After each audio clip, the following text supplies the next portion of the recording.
I'm in a bit of a limbo plumbing a radiant system currently. I have a few fittings I need to get, and of course it's a holiday weekend, so the supply houses are all closed. So I'm gonna pivot a little bit and do some work with fittings I do have, and that's for our drain system. I'm gonna start by installing this toilet in our downstairs half bath, and we'll see what we can get done from there. So here's my stack, which I did as a rough-in under the slab before our concrete got poured. What I did here to keep concrete away from this was I took a piece of 4-inch storm drain pipe and put it over top my 3-inch stub out here, and then I have an actual toilet flange that actually fits just perfectly in there. So basically I use this as a block out. I'm gonna cut both of these off. I'll cut the 3-inch off down below the slab to the height it needs to be to receive our toilet flange, and then I'll secure the flange to the concrete. Now, in my case, we have radiant floor, so I've already marked out a spot where radiant actually passes right up against this tube based on a photo that we took before the slab got poured.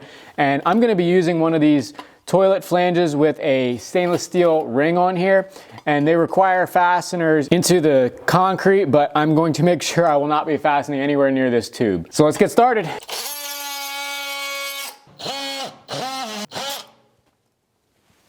Now the tricky part is cutting the 3-inch pipe beneath the slab low enough that the toilet flange sits flush on the slab, because otherwise it doesn't. I learned of a tool I never even knew existed called an inside pipe cutter. Check this thing out. It is basically a little mini saw blade on a stick that you put into a drill, and you can cut down in a pipe. If you know me, you know I love tools, and this is just another random one to add to the collection. I'm gonna do some careful measuring of this thing to figure out how deep we actually need to go down here, and I'm gonna make a line on the inside and try to follow it. The depth that I need to cut this 3-inch pipe down is going to be the distance that it's sitting up off the slab, which is just about 1 inch.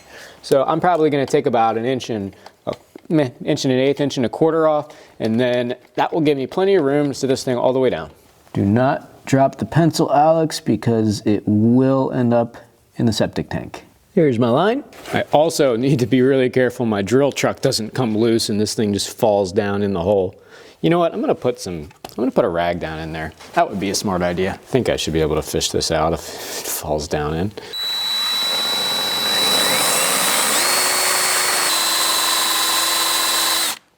This thing is awesome.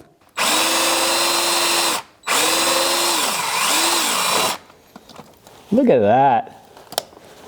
That was too easy. Quick deburr, if I can get in there.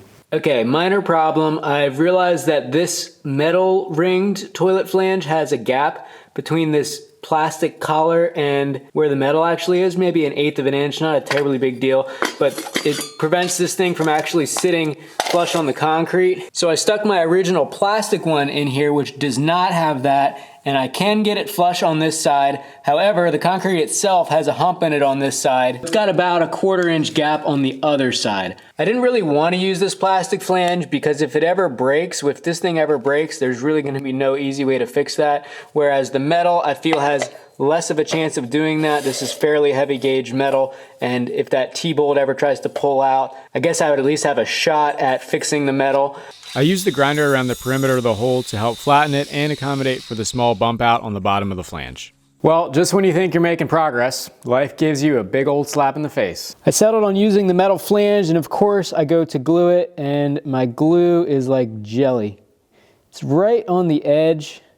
Probably could get away with it because it's a drain, but I don't know if I want to chance that. This is kind of a one-time deal, and I cannot afford for that to leak. Because if that leaks, I have no clue how I would get that flange back out of this hole. So I'm gonna pivot to something else, wait till I can go get another new can of glue. Just goes to show that it is always something.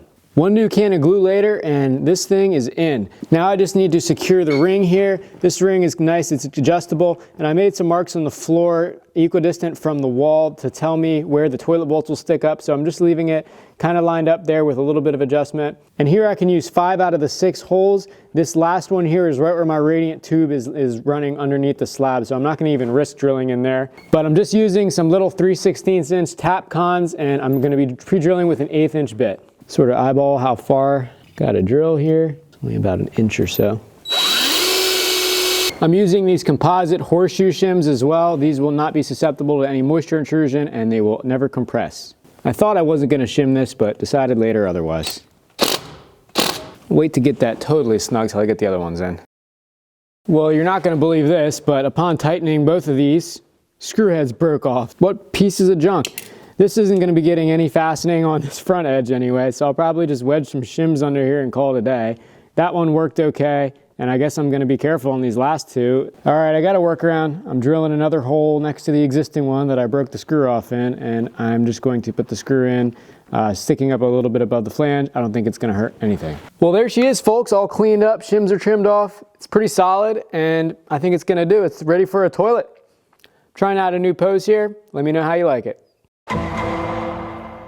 Fast forward several months and we're ready to actually install the toilet. We got these Kohler chair height elongated toilets. We got them through Home Depot, just pretty standard item. The one criteria we wanted with a toilet, we really didn't care about anything else. We wanted the skirted toilet so that it's smooth all the way around. It makes it really easy for cleaning without having that little trap that's all squiggly and collects dust. So we spent the extra money to get toilets with the skirt. And as a bonus, these ones install a little bit differently too. Rather than having to muscle the whole toilet up over and trying to make sure your trap gets sealed, this is like a separate piece that's really lightweight. You put that down first, make sure that it seals in the trap, and then you put the toilet over top of that, and there's another set of fasteners that fasten the toilet. Before we can set this on though, I want to finish the water connection. If there was one thing I could change about the plumbing, I think I would have stubbed these out differently. I would have done a drop ear in the wall and done a solid pipe out. The PEX is just a little bit too flexible out of the wall for my liking, so I am gonna sleeve it with a piece of 3/4 inch PVC. I have these wall escutcheons too that will hide the hole in this drywall, but in general, in the future, I think I'm either gonna use copper or black iron or something to stub out this little bit outside the wall just so that it's a nice solid sturdy connection. Eventually I'm gonna paint the sleeve too. I'm not sure what color, probably just white to get rid of this lettering. But yeah, that's a lesson learned for the future house. For toilets, stub something out more solid than PEX. I do like that there's no connection behind the wall, like the PEX just bends right out from the wall. That is the biggest benefit of this, I would say. It's just that this is not quite as sturdy as I would hope it to be.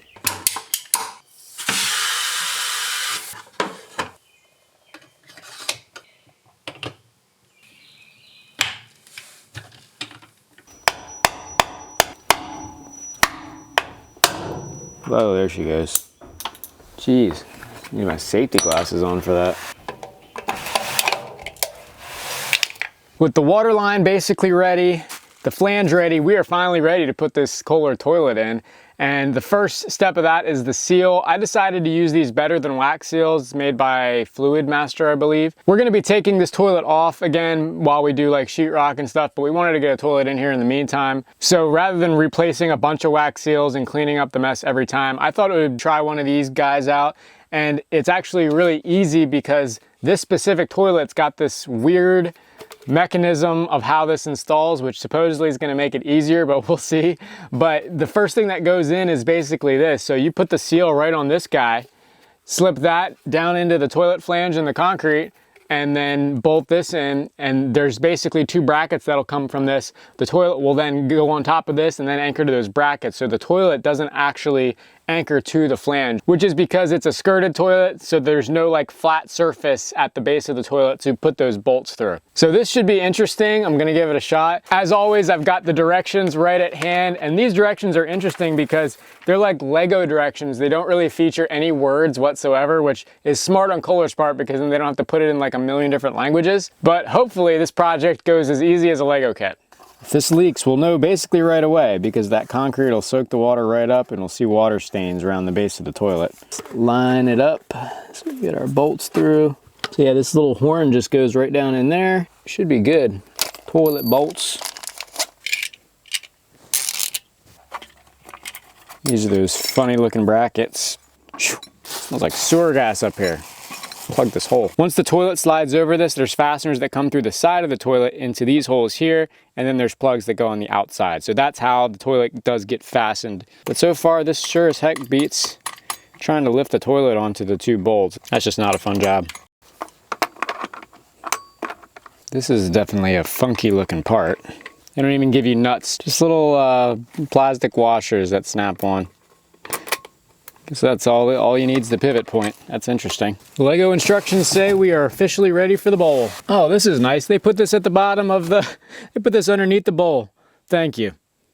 Since 1873. Oh, activate your warranty. I can't say I've ever thought about a warranty on a toilet, but sure. I'll take it. Hopefully this isn't too tricky. It's nice working with a brand new toilet because you don't feel like it's kind of icky grabbing underneath the bowl. The tricky part is going to be this slab because it's obviously not perfectly level. So we're gonna have to, I think I'm gonna just shim it. I've seen other techniques of, you know, grinding it off the toilet. That's what Paul from Mr. Post Frame does. That seems like a lot of work to me. Maybe it's worth it, I'm not sure. For the time being though, I'm just gonna use these little clear shims they make specifically for toilets. Yeah, I guess that's on there. It's hard to tell. Quite a design they have going on here. Shoot, still didn't engage. Can't find my flathead screwdriver right now, so chisel it is. As expected, there's a little bit of wobble this way. So I'm just gonna use these little cheapo plastic shims, Home Depot grade, and slide one or so in the back. And that should just keep it stable for now. Like I said, this isn't gonna be an absolutely permanent installation. So I'll just tap that guy in. Oh yeah, that stiffened her right up. Oh man, that's solid. That's good. That's good stuff. Next thing to prep is the tank. So that slips on there. This is a little bit unique because they have you slide the bolts in the tank first. It's pretty neat.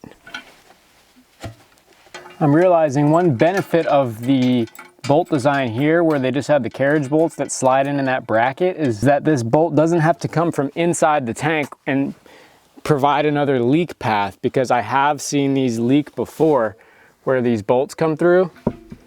So this doesn't have that. The only holes in the bottom of the tank are the main one to flush the toilet and then the water line incoming. So you don't have to worry about sealing these stupid bolts, which I feel like is probably one of the more common things to leak, more so than the main gasket.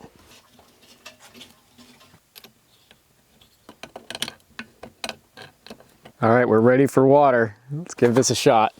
Oh wait, no, I gotta turn my home run manifold on first.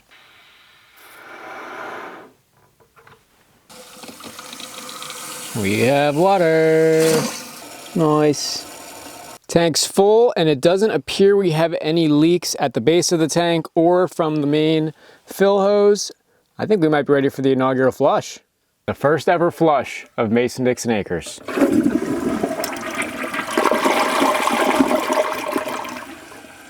It's a beautiful thing. Now we check for leaks.